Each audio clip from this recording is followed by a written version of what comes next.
Endoparasitic is out now and is doing great. Thank you to everyone who bought it. The rest of this devlog has spoilers, so if you want to play it first, go do that now.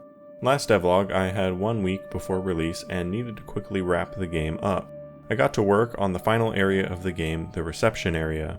For this area, I made a few more props like couches, beds, and plant pots. I implemented a simple 3D effect on some of the props by duplicating a sprite a few times and offsetting them up. I also made these biomass things that will block your path, and you can shoot them to destroy them. When you destroy one, it has a chance of spawning a health pickup, ammo, or an enemy. I was inspired by Mr. X from Resident Evil 2 to add a mini-boss that always chases you, so I made this thing called the Telehunter. It will teleport in to a random point nearby you, do a charge attack, and then teleport away. It will also teleport away if you try to shoot it, unless it's at the end of its charge attack. And if you deal enough damage to it when it's in that state, it will be staggered and disappear for a while. After that, I made the final boss. It's a large room with 4 giant biomasses in the corner that you have to kill. They spawn lines of biomass towards you that you have to dodge and clear if they're blocking you. And at the same time, the Telehunter is there trying to kill you. Only one of the biomasses is vulnerable at a time, and you can see which one because the Telehunter is tethered to it. And for the tethers, I just drew some green lines with the shadow chroma key to get that cool distortion effect.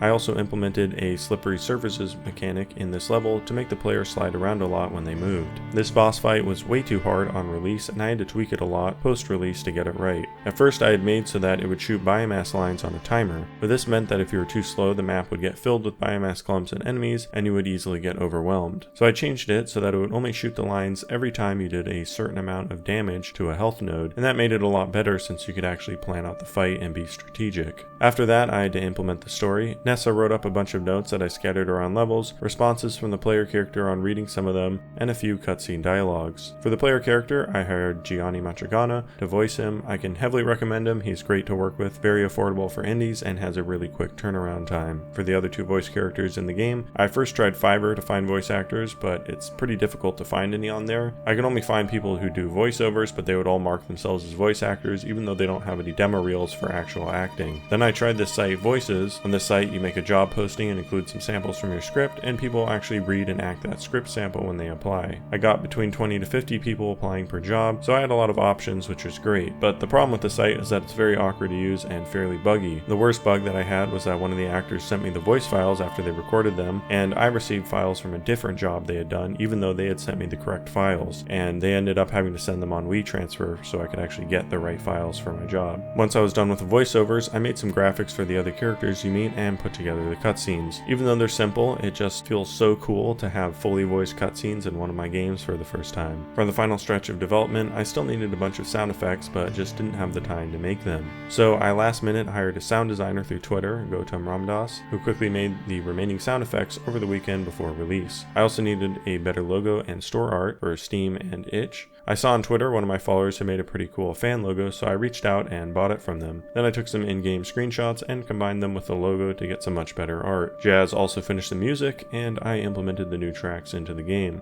One big thing I wanted to do before release was to make the game speedrun friendly, which meant removing RNG between playthroughs. For the locked containers, I made so that they would take their position, hash it, and use that number as a seed for the random number generator that determines the lock pattern. For the biomass clumps, they take the string of the current scene resource path, add it to their own in-scene name, and then hash the resulting string to get a unique seed to determine what they spawn when they're destroyed. And I used the same technique on the Telehunter for determining its teleport pattern on each level. There is no true randomness in this game. And yeah, that's a quick summary of a lot of stressful work. Feels good to be done, even though I'm still going to be working on Endoparasitic post-release and adding a lot more features.